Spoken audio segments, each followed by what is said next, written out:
This is Danny Abosch. And Susan DiLallo, writers of Fancy Nancy the Musical. And you're listening to Dave's Gone By on UNC Radio. Welcome, Shalom. Oh, I am so happy our listeners here on Dave's Gone By. Once again, I get to take over the airwaves for a few minutes and talk about something I love almost as much as Judaism, and that would be the theater. You know, there's a new family musical that is playing at the McGinn Kazal Theater off-Broadway. It's been running since the fall of last year. It's called Fancy Nancy.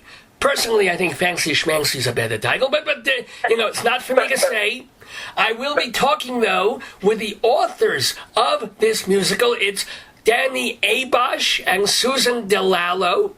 They have written other things which we will talk about, but before anything else, I must ask the very important question. Danny Abosch, are you Jewish?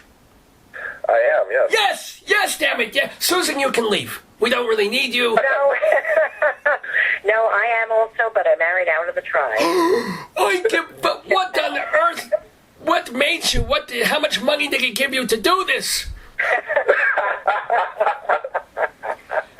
Seriously, but you were right. What is your maidenhead name there? I'm sorry, say that again? Well, your name. What is your name? Or was your name? Right, well, it was Katz. Oh, Susan Katz. There we go. I didn't know that. See, you learn something new every day. And Danny, what was your maiden name? No, I'm kidding.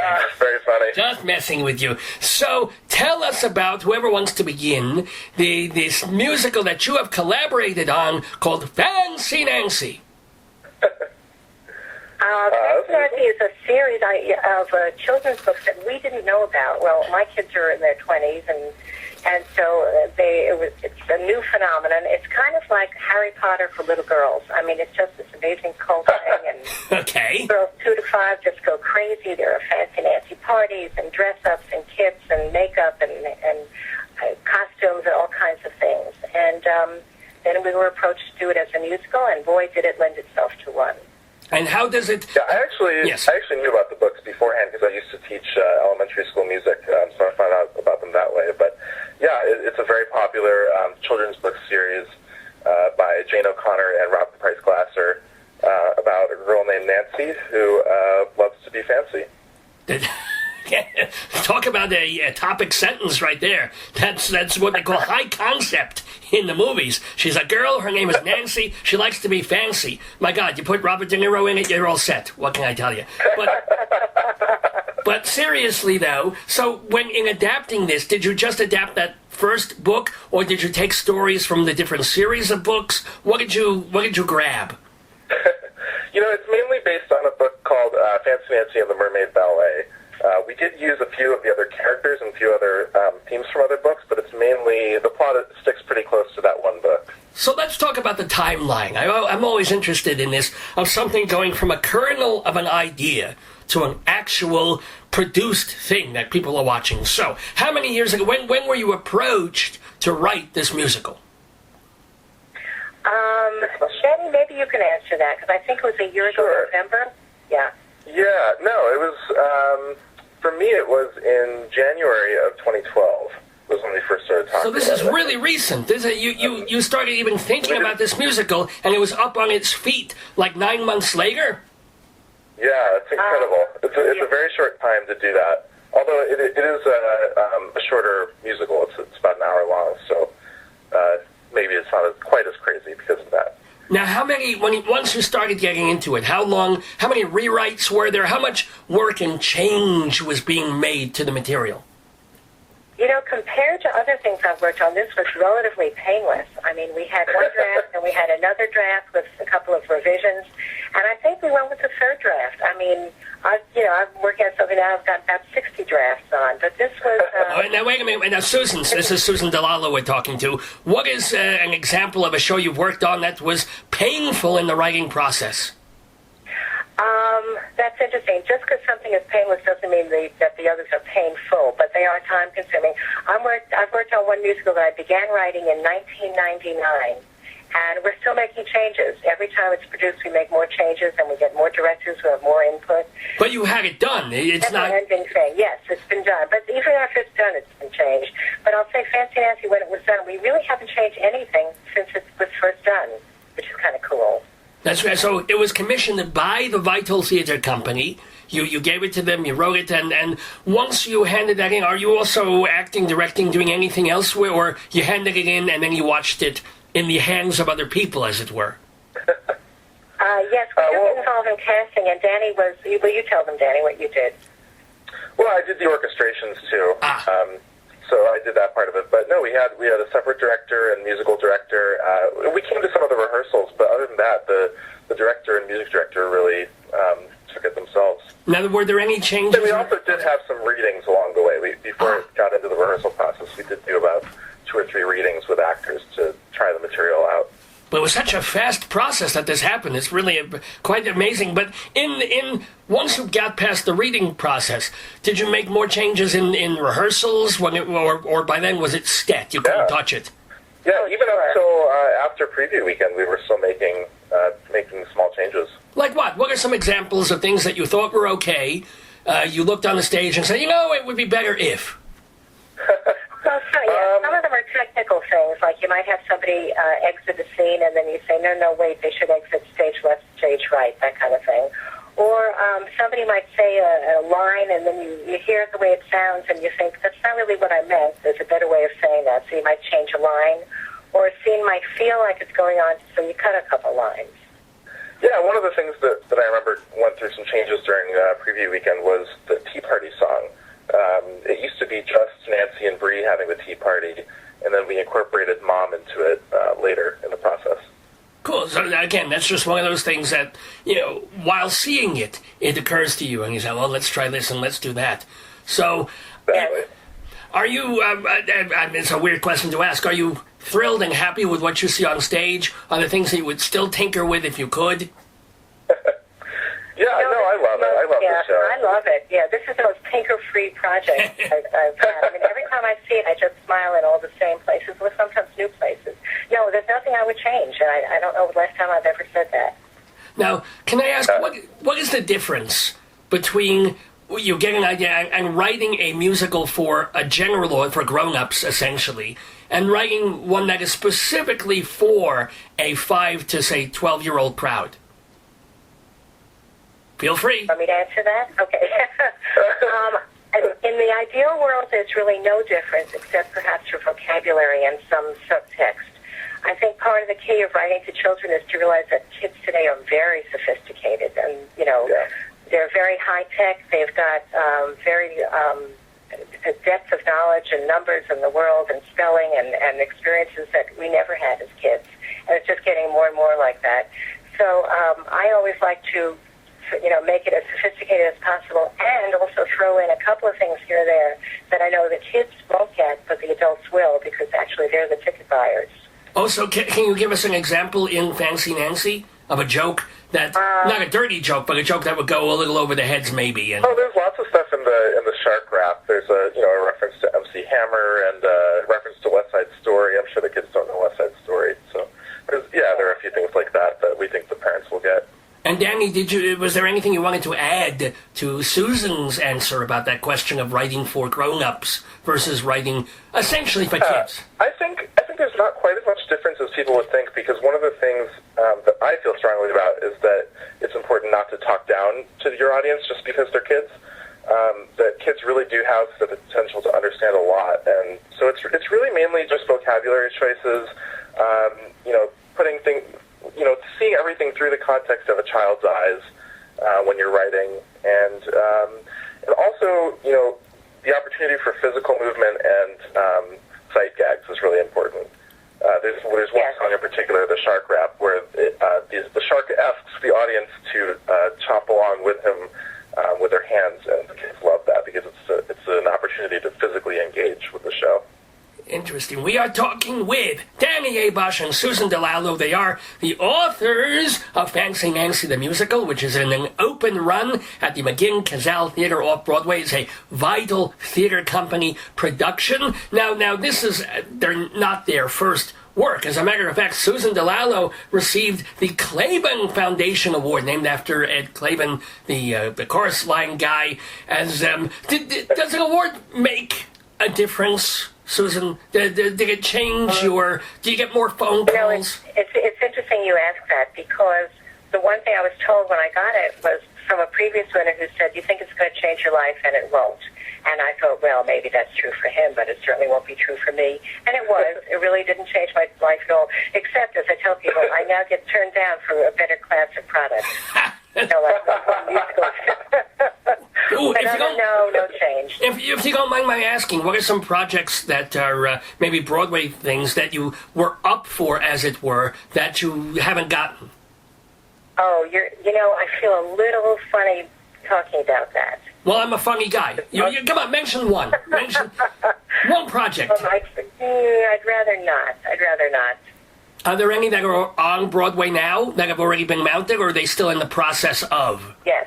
No, they've been mounted and they're on Broadway. So without mentioning names, have you gone to see them, and do you sit there going, all right, I see their point, or do you sit there going, I could have done this better? There's the old joke of, how many light bulbs how many actors does it take? And I could say, well, how many writers does it take to change a light bulb? 12, 11, one to change a light bulb, and 11 to say, why wasn't I up for that? So, that kind of always happens, but it's always a different vision. Everybody has a slightly different vision, and the things that were done without me were done quite well. Well, that's very humane. Do you feel the same way, Danny? Yeah, I haven't been up for things on Broadway like Susan has, but yeah, I sometimes feel the same way. I wonder, man, if I could have done that differently. But well, you've been working on a show called Placebo. What's happening with that? A couple things. We just had a production last summer at the Pasadena Playhouse, directed by Ryan Scott Oliver. So that's pretty cool. And I don't know, a few regional companies are interested in licensing it, so we're in talks with that right now. All right. This is good. Now, one thing that may or probably won't interest you, Danny, is that the host of this radio program, Dave, is an alumnus of New York University. He went to the Tisch School, and he was in not the theater, but he was in the film and TV and the writing program over there. You are you still in NYU? For another week or so. Oh my God! So Mazel Tov, you're graduating with what degree? An MFA in musical theater writing. So what do you think of the program overall? Now that you've been through it, you have another week to go.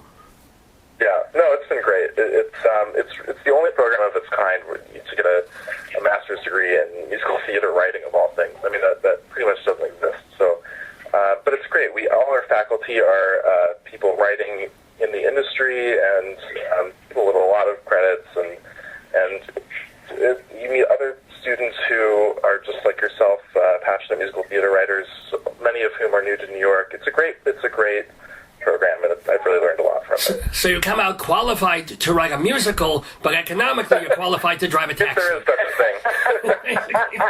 If there is such a thing. And then, well, who are some of your teachers, and what are some of the things that you learned, some great advice that stuck with you over the last, I guess, 2 years would be the program, right? Yeah, it's a 2-year program. Some of our teachers, Mel Marvin, William Finn. Oh, wow. Rachel Schenken, Michael John Lacusa. Yeah, it's many people who you've heard of and who are in the theater world, have written for Broadway, etc. Right. I've learned everything. It's so hard to pinpoint certain things. I guess. Yeah. About that for a second. One of the things he's learned is he really understands the business side of it, which is something most writers don't understand. Danny is really well-versed and totally grounded in what it takes to put on a musical. Well, what does it? In other words, if you're just a writer, how much do you need to know then, once you've written a musical, about what it takes to put it on? Or do you have to be your own producer sometimes? They always say the last thing you should be is your own producer. Right, yeah. Right. Never put your own money into the show. No, but in other words, how does the business side help you if you are, quote-unquote, just doing the writing and then the scripting? Well, I think it's important for any artist of any kind to have a good business sense and to be able to self-promote and to to be able to understand the decisions being made on your behalf, even though you're not the one making them all the time. So it's an important skill to have. Okay. I mean, it totally makes sense. I was just kind of curious as to how that would come into play. And if you were, say, a producer or a director, I see that. And also, how do you guys promote yourselves in that business? I have a website, and so I sell sheet music on my website and things like that, and so I promote myself online and through YouTube and things like that. Cool. And Susan? I should be doing a lot more of that. I rely on contacts with people I know, and Danny's doing it the right way for these times, and I'm not. Now, Susan, can I ask what's happening with a show that I said before we went on the air that we could use profanity, but there's a really horrible phrase in this show, but I've got to say it anyway. Once upon a time in, you should pardon the expression, New Jersey. I'm sorry, listeners, I had to say the NJ word, but what's happening with that show? We're waiting for the next theater company or theater to step up to the plate and do it again. We just had a lovely production in August at Surflight Theater out in New Jersey, which unfortunately was severely damaged after we left by Sandy, but coming back. It's kind of been a mainstay out there. And it's licensed by TRW, but, it's hard. If something hasn't been on Broadway, one big lesson I've learned is it's very hard to then sell it out to the regionals because they like to have that little banner that says direct from Broadway. So, we're waiting for either Broadway or somebody else or something else to step forward. Now, speaking of Broadway, your bio also mentions a show based on A Tree Grows in Brooklyn, and that it says it's Broadway bound. Is it? Oh, yes. It will be through a kind of roundabout way, like a tree. Think of how you start at one branch and you kind of go around to the other branches and you're through the leaves, and eventually it will. Right now they're looking at options in the West End in London. But yes, hopefully that'll happen. That is, by the way, not just my musical. I mean, I rewrote the libretto, but it belongs to George Abbott and Dorothy Fields. And who am I leaving out? The composer. Oh, so this is an older, I see. It's a revisical, as they start to call it. Yeah. I like that. I never heard that. I wish I had made that up, but you know what? Nobody remembers who made it up first, so I'll make believe I made it up. I just thought of a word. It's called revisical. Good for me. That's great. So can I ask both of you, Susan DiLallo and Danny Abosch, what your favorite musicals of all time are? Sure, mine is a hard question to answer. Yeah, I actually have a favorite musical that I've seen done. Everything from a little bus and truck to Broadway. It's called She Loves Me. Oh, of course. And I saw this when I was a kid, and I just find it the most romantic, charming, wonderful little thing. It's based on a movie called The Shop Around the Corner, which was based on a play. And the latest incantation of the story is You've Got Mail. That movie with Tom Hanks. It's just a wonderful little love story by Sheldon Harnick and the Fiddler on the Roof guys, yes.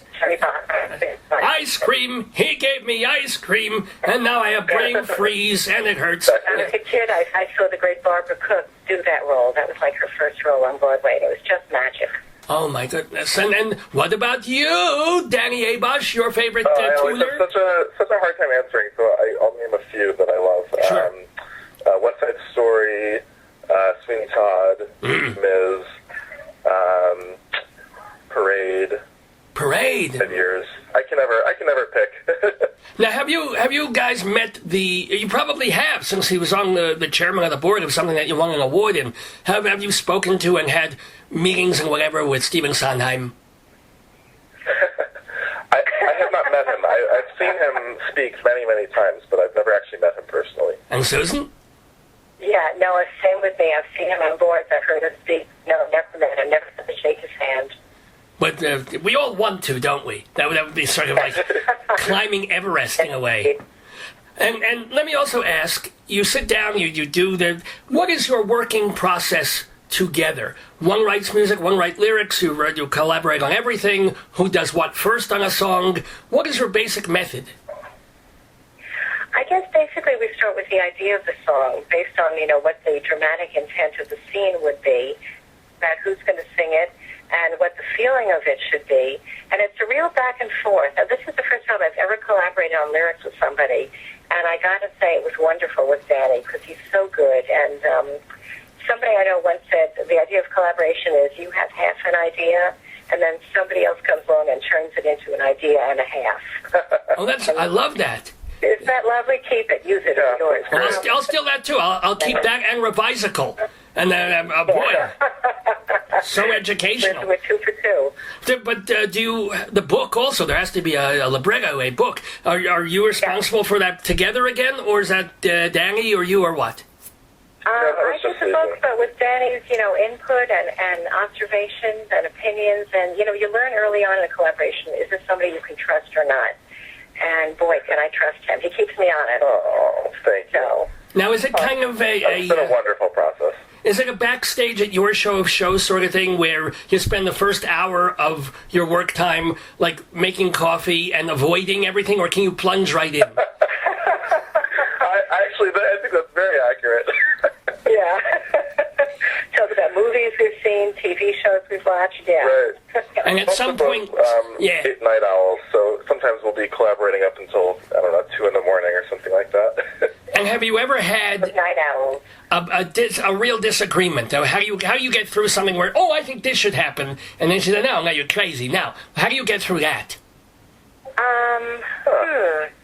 That's interesting. We've had a couple of very minor things, so minor that they don't even come to mind, but nothing I would ever fall over my sword over, and like I say, I trust Danny, so if he says, no, it should be this, it should be that, unless I can think of a really good reason to defend what I think, it's fine to do it the other way. So I guess the answer is we've never had any serious battles. Now, generally, just work things out. I'm a big believer in a collaboration that if you don't like A and I don't like B, then we have to find C. It's not a matter of one of us winning. Oh, that's it's a nice. matter of us. Can I steal that too? We're both happy with. You're giving me so many things to steal here, Susan DiLallo. But by the way, Susan, we just have another moment or two with Susan DiLallo and Danny Abosch, the authors of Fancy Nancy the Musical, at the at the McGinn-Kazal Theater off-Broadway. But Susan, are you still in advertising as well, or have you been able to give that up and concentrate solely on the theater? Yeah, I gave that up, and I'm just doing theater things at this point. But I had a wonderful time, wonderful years, met funny, wonderful people, but that's all in the past. Did you do any ads or jingles or whatever that we would remember? You might know. I'm always asked that. The one thing you might know is a Sprite campaign that I had that ran for maybe 8 or 9 years called I Like the Sprite and You. I think I remember that, as a matter of fact. Yeah? Well, I did that. Do you get a lifetime supply of Sprite? Nothing. No, you just get a check and that's it. You don't get a garage full of Sprite every day. They back up a truck and say, thank you for the song. Were there any other jingles or songs that you worked on that we might recall? Sure. Let's see. Swiss cheese crackers, the Yodelers, if you remember that, and Herbal Essence. You're going to swear you got more hair. That was mine. I did a lot of musical things. Matter of fact, the ones that were my favorite were all musical things. Now, which is how I got into lyric writing. But was it a heavy decision to leave a stable, 9 to 5, whatever career in advertising to take the leap into something that, you get a little bit of royalties from the Vital Theater Company? That's it. Yeah, sure. Well, not really, because I went from a 5-day-a-week job to a 3-day-a-week job, writing lyrics 2 days a week. And then once I had kids, I left the 3-day-a-week job, so it was me and the kids and the lyrics. So it's a gradual thing over time. And the kids and the lyrics. That'll be a good title for your memoir. That's right. And not to leave you out. The night and the music. Yeah. Not to leave you out, Danny, but you are also you're still in school and you're doing all this teaching. You're making a career in the theater, but you have to do a lot of different things. Well, we hope. Yeah, we hope I'm going to make it. I don't know. I'm still in grad school, so I can't talk about the career part of it yet. You're in grad school for 3 more days. Come on. That doesn't count. That's true. Are you an A student? Danny, are you? I'm just curious. How are your grades? It's the program is actually a pass-fail program, so we don't actually get letter grades. Nice. Okay. By the way, I would give Danny Abosch and Susan DiLallo, an A+ for being such wonderful guests here in the neighborhood. They are, as I keep saying, the authors of Fancy Nancy. And by the way, there's a CD out. You can get the tunes on it that I've been playing on the show. And you guys, what are your websites? Mine is DannyAbosch.com, and Abosch is spelled ABOSCH. And Susan? Mine is and will be SusanDiLallo.com. DiLallo is DILALLO. Right now there's nothing on it, but she's given me the impetus to go and put stuff on it. So thanks for that. Just put some naked pictures on it. Then you'll get traffic up the wazoo. I'm telling you. And I think there is also a special website. Well, certainly there's a website for Fancy Nancy the book, but I think there's a website for the musical too. So people can go there and then surf and buy tickets, of course, to see the show. So I guess the last question, of course, is what are you guys working on now, either together or including apart? The one thing I'm working on is a musicalization of a James Patterson novel. No, not a thriller. It's a fantasy about a little girl who has an imaginary friend when she's a little kid and then grows up and meets him again through a confluence of events and falls in love with him, and it's what happens after that. And we're working on it with someone else. Isn't that the Woody Allen story? No, I don't know what that means. I'm sorry. Very good. Now you're 3 for 3. Thank you.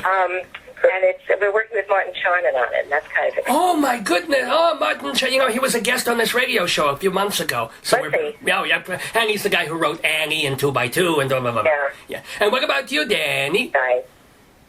I'm working on 2 new musicals right now, both at the NYU program as my thesis. In the second year, you write a thesis, and for some reason, I'm writing 2.